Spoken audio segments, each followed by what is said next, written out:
अगर शहर में 10 मिनट बारिश हो जाए तो आपको पैदल नहीं चल सकते हैं।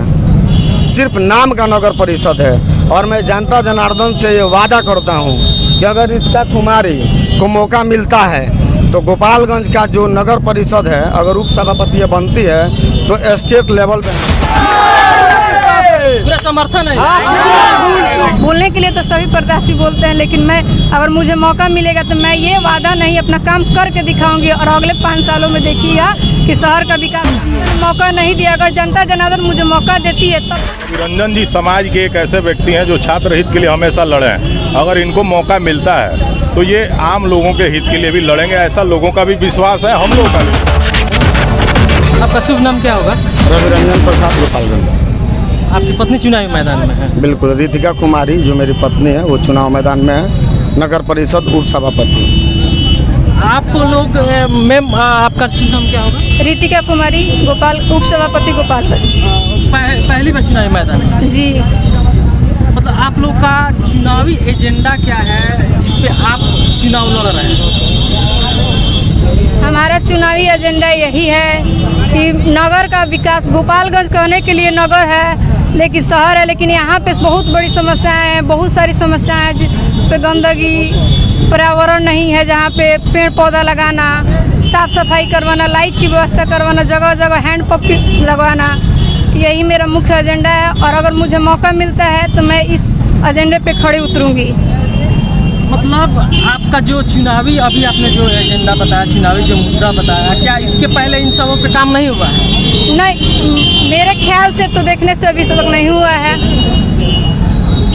इसीलिए अगर मुझे मौका मिलता है तो मैं जनता जनार्दन के सारे कामों को करने का निरंतर प्रयास करती रहूँगी और करूँगी, खड़ी उतरूँगी। मैम देखिए, बोलने के लिए जो भी प्रत्याशी होते हैं सारे वादा तो करते हैं कि हम ये करेंगे, हम वो करेंगे, लेकिन वो दिखता कहाँ है? तो अभी तक तो मुझे जनता जनार्दन ने मौका नहीं दिया। अगर जनता जनार्दन मुझे मौका देती है तब तो देखेगी, और मैं उनके वादे पर तत्पर हमेशा खड़ी रहूँगी और वादा पूरा करूँगी।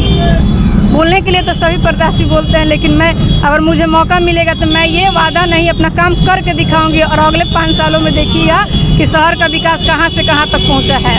चलिए सर, आपसे जानना चाहूँगा, आपकी पत्नी चुनावी मैदान में है, मतलब कैसे आप पे विश्वास करेगी जनता? क्या मतलब कुछ तो अलग होना चाहिए आप में, तभी तो। गोपालगंज खासकर शहर में, नगर परिषद में जी। मैं पिछले 15 सालों से सक्रिय राजनीति में हूँ और मैं यहाँ से जेपी यूनिवर्सिटी का प्रेसिडेंट भी रहा हूँ और मैं दर्जनों काम किया हूँ छात्र हित में। यहाँ गोपालगंज जिला में अगर एमए की पढ़ाई हो रही है तो रविरंजन का देन है।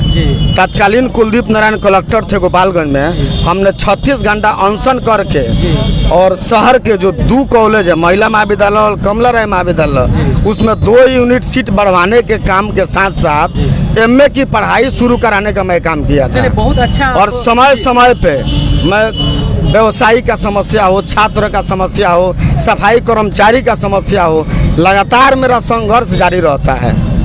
मैं लगातार संघर्ष करता हूं और मुझे पूरा विश्वास है कि गोपालगंज का जो देवतुल व जनता जनार्दन है ये सब जानती है कौन जो है समस्या के बीच में रहते हैं, कौन समय समय पर समस्या को उठाते हैं, उसका समाधान कराते हैं और कौन आके डायरेक्ट चुनाव लड़ते हैं। सवाल और मेरा, बोलिए। जो आप बोल रहे हैं कि गोपालगंज की जो समस्या, आप गोपालगंज के रहने वाले हैं, यहाँ की कौन कौन सी समस्याएं हैं जो आपको लगता है कि हाँ इसको हमें करना है? आपका मैं पिछले 6 महीना से लगातार गोपालगंज का 2800 वार्ड घूमने का काम किया।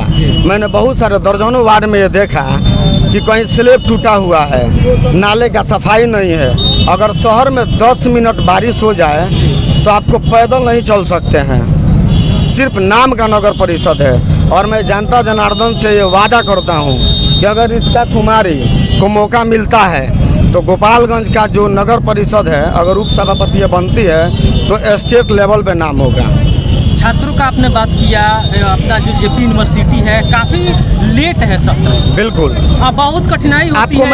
आपको मैं बता दूं कि छात्र हित में आज से ठीक 1 सप्ताह पहले दर्जनों छात्र कमला राय कॉलेज में आंदोलन कर रहे थे। सबसे पहले रविरंजन जाके उसका समर्थन किए और उस हर हमेशा छात्र हित में मेरा आवाज़ बुलंद रहता है। मुझे छात्र राजनीति करते वक्त 4 की तक केस हुआ जी। है। मैं आज भी लड़ रहा हूँ, तो मैं तो समाज के लिए हमेशा समर्पित रहता हूँ। आप उपसभापति के प्रत्याशी भी हैं यहाँ पे, लेकिन पहली बार हो रहा है ये, तो इस पर आप क्या कुछ कहेंगे? देखिए, मेरी तैयारी थी कि मैं खुद प्रत्याशी हूँ, लेकिन सरकार का जो आदेश आया कि नहीं महिला हो गई, तो हमारे जो भी शुभचिंतक हैं, मित्र हैं, गोपालगंज के आम जानता है, उन्होंने कहा कि नहीं, आपके प्रत्याशी सब प्रत्याशी ज़्यादा पढ़ी है, एमए है, ठीक है, एमए है, और मैं एलएलबी स्टूडेंट्स हूँ, पॉलिटिकल साइंस से एमए किया हूँ, ठीक है।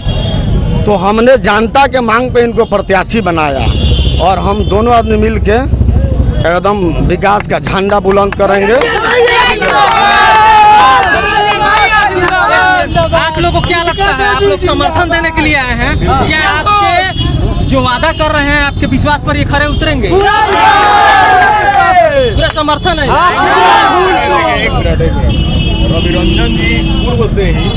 रविरंजन जी पूर्व से ही छात्र राजनीति से जुड़े रहे हैं, ठीक है। और रविरंजन जी समाज के एक ऐसे व्यक्ति हैं जो छात्र हित के लिए हमेशा लड़े हैं। अगर इनको मौका मिलता है तो ये आम लोगों के हित के लिए भी लड़ेंगे, ऐसा लोगों का भी विश्वास है, हम लोगों का भी विश्वास है।